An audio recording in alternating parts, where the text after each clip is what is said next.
My name is Paolo, and before telling you what I do now, I'll tell you very briefly what I used to do. I used to be a researcher in telecommunication engineering for many years, and then I decided that I wanted to change, and I became a software developer. So software engineering practices, learn a lot about DevOps, how to automate workflows, and so on. And then I decided, let's make another change. And that's when I started working as a solution architect at AWS, now 5 years ago in Austria. And being a solution architect, I mean, it's a very interesting role. You get to work with a lot of different technology. I mean, working for AWS with state-of-the-art technology, I would say also. But I was in a privileged position that I could choose like an area of expertise. And so if I combine my different souls from the past, I decided to focus on AI and ML. And because of all my past, I also worked around how you can productionalize machine learning, let's say, models at scale. And that's where it comes the MLOps part. And because, since a few years now, generative AI is becoming mainstream, how can we move all the practices around MLOps for traditional machine learning into the generative AI applications? And what did I cook for you today is the following. So we will, by the way, maybe a quick heads to understand, what's your, let's say, knowledge around, let's say, all those ops words that I said. Anyone familiar with DevOps? Yes. Anyone familiar with MLOps? Okay, good that we do a little bit of understanding. And so FMOps, LLOps, GenAIOps, AgentsOps, whatever. So I don't think there is a clear, let's say, understanding out there. So I'll try to give you also my perspective around that. So let's start about what is MLOps. So you are all familiar with DevOps principles, so provide set of best practices around how you can productionalize machine learning workflows, machine learning models at scale. And similar as DevOps, this is not just about technology. So don't make the huge mistake of thinking, oh yeah, I just set up a bunch of CI/CD pipelines and I am DevOps. Technology is just a piece of the puzzle. People and processes are equally important. If you don't care about those, you are not set up for success. And this is specifically true for large, complex enterprises. When we talk about MLOps, another differentiation versus the DevOps is another dimension, which is brought by the data. Machine learning is, by, let's say, definition, non-deterministic, differently from software engineering, because, highly depends on the training data that you have. And this is like another level of, let's say, differentiation. When we are talking about complex enterprises that want to scale their machine learning workflows, often starts with having a platform team. And the responsibility of those platform team often is provide the access to the infrastructure, set up the infrastructure, including the networking, finding out the instances that needs to be used and so on. So basically create the foundation layer from where other team members will start building on. We have a data layer. So here, oftentimes, the figures that work here are data engineers. So they collect different data sources, they massage the data, they have access to different sources. So essentially, they prepare the data. And what they do, in an ideal scenario, of course, they publish those data. So they are the data producers, in a sense. Because then from the top, you have the data consumers, which would be traditional data scientists. Data scientists, what they do, they work with the business, try to find out what's the business problem and if machine learning can solve it. And if it can solve it, they start a POC and they get the data. The POC is successful now. What do? We start adding automation around that. We start creating pipelines for automated model retraining, as well as how do I make the deployments in production. And when I make the deployment to production, it's not the end of it. We also have to monitor concepts such as model drift. So is the let's say my model starts degrading how it's doing predictions. So because the statistics on the data that has been trained as compared to the statistic of the people that are using the model are changing. So all of those stuff, try to make sure that you can have an automated way of even retraining a new model on a new set of data. And then we have the governance. Governance, it's try to think about a large enterprise where they have hundreds, if not thousands of machine learning models, having a visibility on all of those. What is the risk? How can I make an audit? Think of very, let's say, highly regulated industry, such as finance, for example. So they make choice, let's say, automated decision that affects people's life. You want to know how the decision was made. And this was MLOps. But what we have now is generative AI comes into the picture. And we have learned very well today that at the core of generative AI, there are foundation models. Those have been trained on gazillions of data, unstructured data, internet scale data, and then, they can be adapted to do many different things. So the usual suspect is, text-to-text type of use cases around summarization, for example, or writing assistant, so to help you write code. But we have seen that also things are evolving. Now you can produce images, you can produce videos. Now models can also accept images, and lately, large language model can also take over on your screen, for example, and help you out, create a workflow directly on your computer. So all of that, it's a very exciting and evolving scenario. But the practice around operationalize, how do they differentiate from MLOps? So FMOps stands for Foundation Models Op, at least in this presentation. And essentially what they do, it means it's the same as MLOps, same set of principles. And then if we introduce LLMOps, it's just for large language models. So I say text-to-text use case. So far I didn't say much interesting, I think. Now what is interesting, let's deep dive into what are the actual differences. It starts with the people and processes. What we have now, we have different personas. So we have people that are using foundation model as black box. We have people that perhaps they want to fine-tune existing models to steer them to their domain. And we have model producers. So all of them, they have different needs and change process and so technology to support that. How do you select a foundation model? There are gazillions of models. What are the processes to do that? How do I evaluate them? How do I fine-tune them? How do I make the deployment? So how do I host my foundation model? Do I just consume an API, or do I have to host a model myself? And then, of course, the technology that will support all of that. And I think this is a very interesting slide because it tells you the level of depth in terms of skill sets that each of the different persona can have. Starting from the left, providers. Who are those people? So these are like data scientists that are probably working for companies such as Anthropic, Meta, but also startups and research groups that have a very, very deep understanding of natural language processing. They know how to use the tool. They know how to do distributed training. And what they do at the end of the day, they produce artifacts that will be used by the fine-tuners. So fine-tuners, what they do, they leverage on top on top of the artifact created by the model providers to fine-tune, so to provide new data sets to steer the behavior of the large language model, essentially remassaging the weights of the model. And what they need to have a strong end-to-end understanding of the process for fine-tuning, model versioning, data sets that has been used, and so on.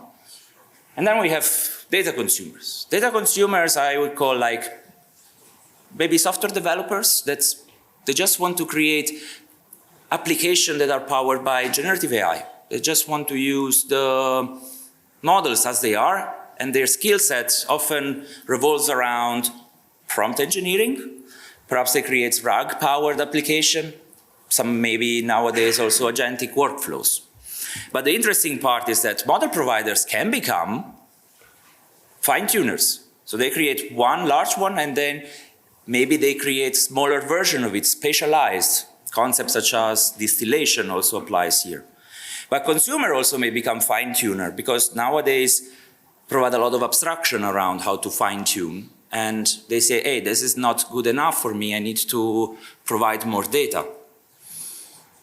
And the difference is fine-tuners and providers, they need to have a strong, let's say, platform that supports in their journey, while consumers, it's like more about leveraging generative AI and the operations around it.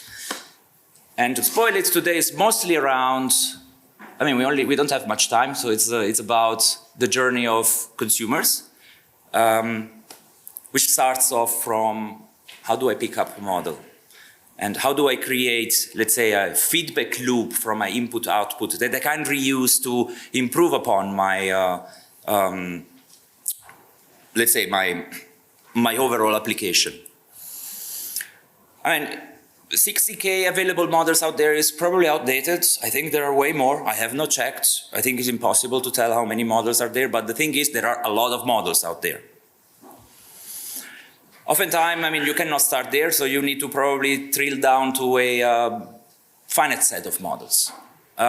Here, for example, leaderboards helps around, say, hey, what are my top 20 models that exist in the market? And then maybe what you want to do, you want to start understanding what is your business problem and try to find out and narrow down the search to just a handful, if not even less, 3. So this is a very kind of a pragmatic approach on how you can then benchmark on your model and then eventually select your top. So this is highly idealized. The reality is that every time that there is a new sheriff in town, you go for it. If you want to start, you go for the best model out there. I mean, it's not a critique, this is the way it works. But in reality, at a certain point, you realize, oh, maybe this is too expensive for what I'm doing, and then you have to go back. So setting this kind of mental process, mental model and process at first tremendously helps. Understanding the capability, so what are the main characteristics of those foundation models? Is it proprietary or open source? So can I just use it as an API, or can I see the weights? What is the license? So if I'm building commercial products, there has to be a license that allows that. Is it fine-tunable? Do I need something that I can change the weights or not? What's the context windows? How much context do I need to give it to solve my business problem? There are very small, there are some very large. So nowadays, there is a lot of variation out there. Is it trained on what kind of data? So if you are building a code assistant, if your model has not been trained on code data, this is not going to be very, very good in general. And last but not least, what are your customer skills? So what are, the people that are working around those, what are the skills that those people have? So this is a very outdated table, but this is just to give an idea of, hey, these are like the models that I have, and these are just proprietary, but also to have an idea, what would it cost me to host it? What kind of hardware do I need? What's the context window? Are they multimodal? And so on and so forth. And of course, you have to maintain it. Similar discussion that you can have for, let's say, open source kind of model. I mean, I lied, updated November 24. I put DeepSeek this morning there. So, but just to give you an example, DeepSeek came into, mainstream a week ago, and suddenly, everyone talks about it. So you want to be able to adjust and say, hey, what do I need for DeepSeek, for the new model in town, and so on and so forth. Good. But everything starts from a business need. What do I need to do? What kind of application do I want to build? This is a generative AI use case. For example, here it's a financial document summarization. What do you have? A prompt engineer. It can also be a software developer. Roles here, kind of interchange very easily. you create a list of prompts. So you introduce concepts such as prompt catalog.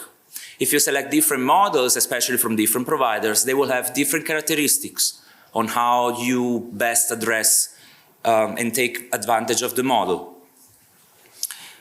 And then, you select your top model, whatever they are, doesn't really matter. But then how do you evaluate them? And here it comes, what kind of data do I have at my disposal? Do I have labeled data? If the answer is yes, hopefully,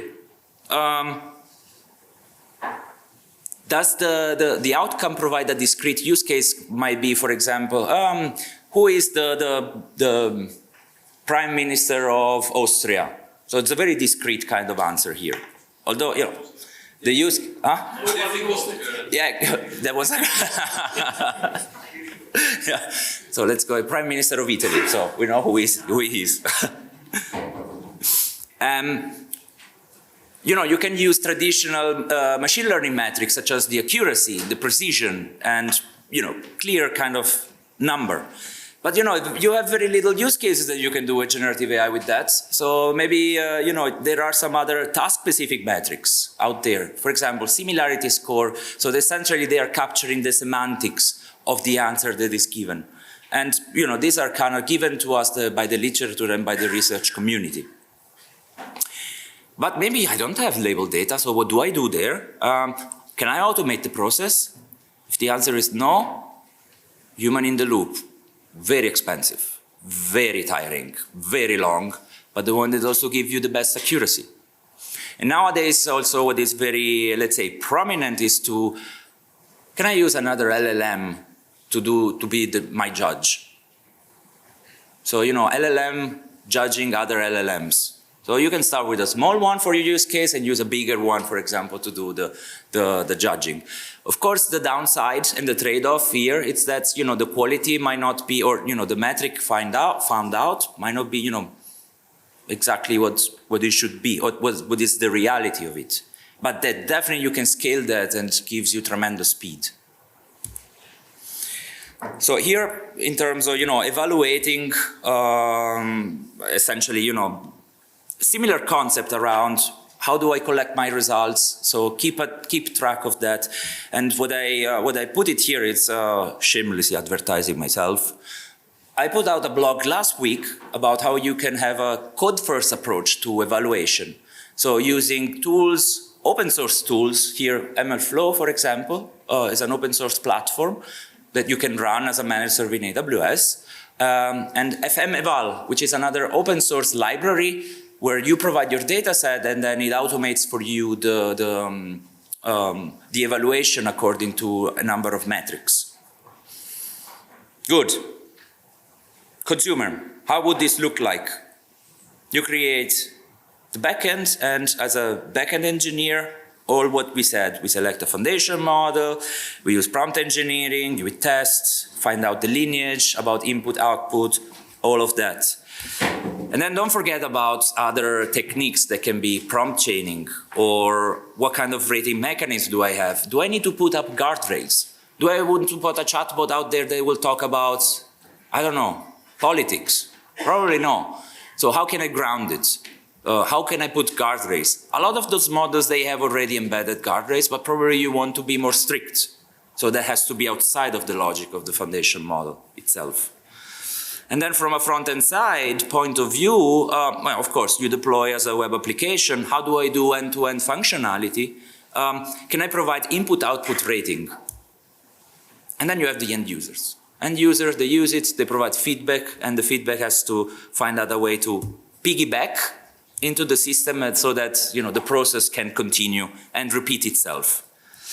And this is applies also to fine-tuned model, because fine-tuned model at the end of the day are just another instance of let's say a modified instance of a foundation model, but it can go exactly in the same type of process. How do you do all of that in AWS? You have different ways of doing. I just want to mention Bedrock because I think it provides a lot of very, very nice capabilities that you can use. So it was born, Bedrock, as the marketplace for foundation model. Basically, you can access the, let's say, leading providers' foundation model via an API. in a serverless way. You don't need to manage any of the infrastructure. So here it comes choice. So which one do I use? Which one would best fit my use case? But the second bullet point lately became very, very interesting, which is the custom model import.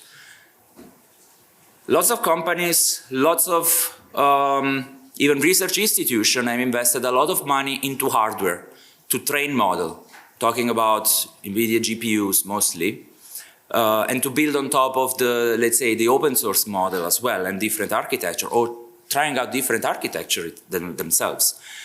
And then it comes, how do I host those models? Do I host on the same hardware? Do I purchase another hardware?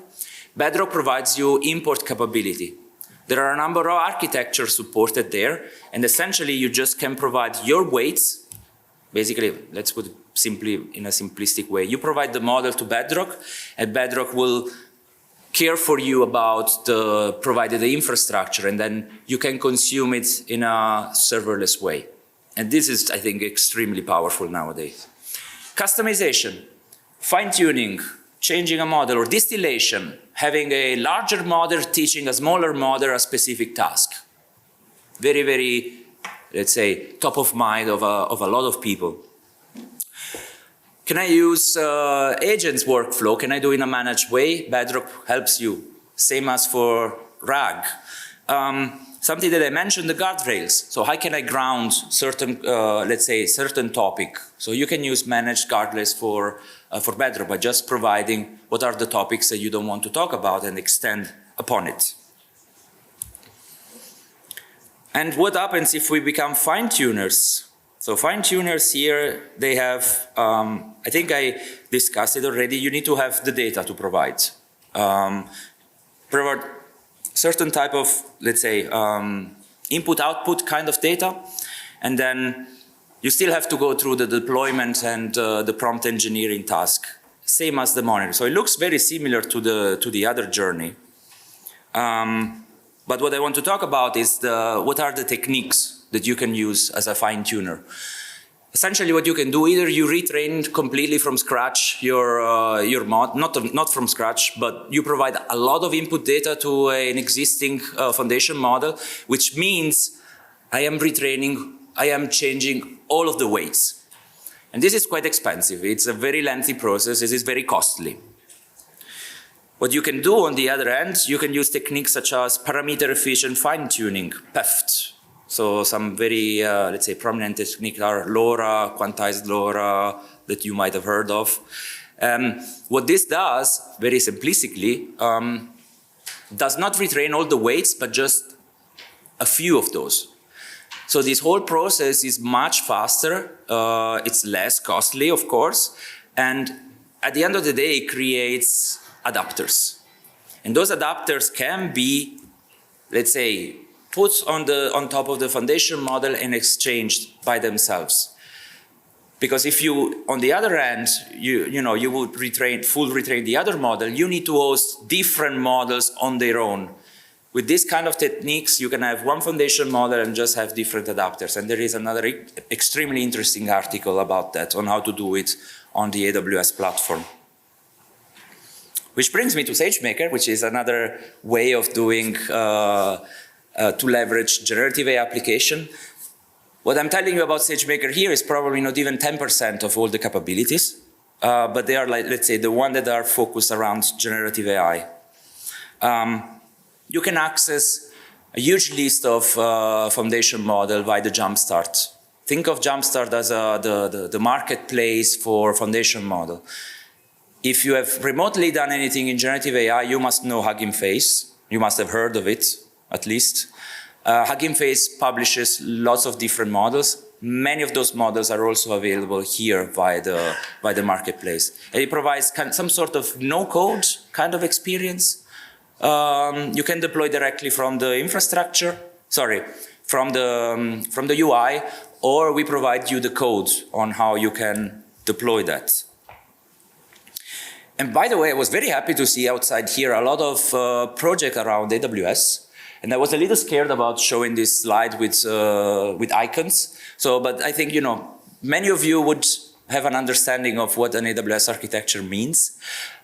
This here was just to show how you can architect in SageMaker at scale the evaluation of different models, whether fine-tuned or just foundation models, and concept around how do I version it? How do I keep track of it?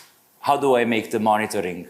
And, you know, pulling out typical patterns such as API gateway plus Lambda plus call the endpoint. They are like quite common in the AWS, which I don't really want to dive deep too much. Because I had a demo, this is a recorded demo. I will skip to the probably more interesting part. I don't want to show you, I cannot read the timing, I'm sorry. It should be like a minute. Yeah, it's here. Exactly. So these are like, you know, a platform for where you can see all of the models that I have deployed. This is how it looks like a marketplace. So you can go select, I don't know, model from PyTorch, Meta, Hugging Face, and the list keeps growing. You select whatever, you know, size you want. So if you know exactly what kind of model you want to go for. And here you have a description or even how you do the inputs. So it expects perceiving tags, for example. That's the notebook, basically to see the Python code on how to interact with the marketplace to deploy on a specific infrastructure. Or you click deploy, it was on the top there. And now I think I can skip this part because this is just to show that, you know, all of that, yeah, of course I can do it in code. And the example here in how can I orchestrate it using tools such as SageMaker Pipeline, which at the end of the day,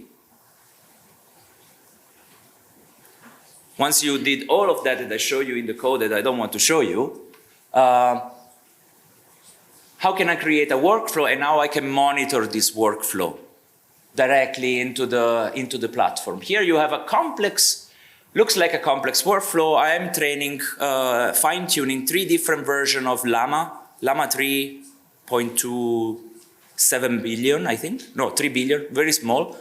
To do all of that, it took, I think, 15 minutes. And how can I automate this process? Including the evaluation and including the automatic valuation to say, hey, if this, so a very simple metric, oh, if this metric is, pick me the model with the best metric, I don't know, I don't remember which one I used.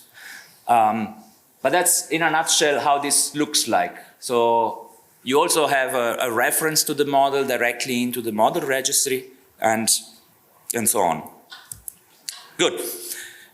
Going back to our foundation, we had, you know, our MLOps practice. How do we extend that? We made space, I don't know if it was visible, for fine-tuners in the model build and the experimentation side. And then we have on the left, we have data labels or editors for the data, essentially that interact with the guys on the data layer. And we have the application layer.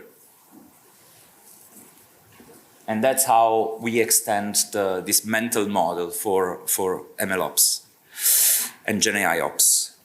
Providers. If you want to be a provider, think carefully 100 times.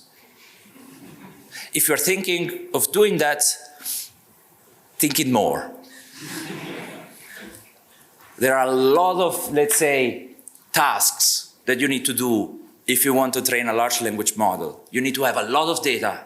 Probably you also need to curate them. You need to create a cluster. You have to maintain the cluster. You have to provide the power. You have to provide the networking. You have to know how to distribute the training of the model on a large scale. You need very fast connection. How do I iterate over the model design? You need to know how to do checkpointing. You need to know how to do, going back and harder issues. Especially if you're doing it at a large scale. I'm not saying that they happen often, but they do happen. And when they happen, a distributed training job is like a monolith. Everything stops. And you have to replace the hardware. This is complicated. And that's why SageMaker Hyperpod here comes into the picture. It's essentially, it's a Slurm managed cluster, so if you will, but it has a very nice feature around monitoring the health of the hardware itself and automatically replacing it and automatically resubmitting jobs that have been checkpointed. So this is a huge, huge savings for companies such as Hugging Face that have been using it, or Stability AI, or Perplexity AI. So these are like all leading companies in the, let's say, in the generative AI foundation model space. Each one of them with a different kind of, let's say, needs that HyperPod would support.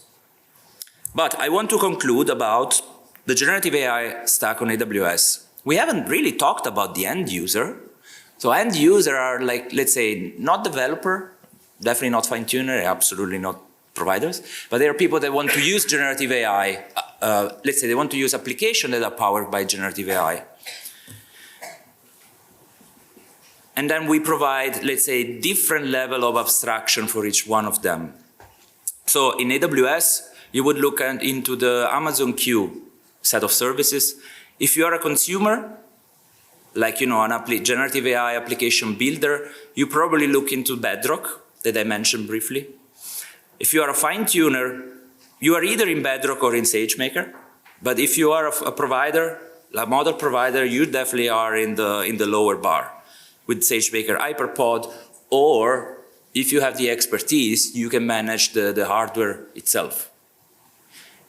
It's not that. One last point. Yes, NVIDIA, something that probably is less known, AWS is also in the chip making business.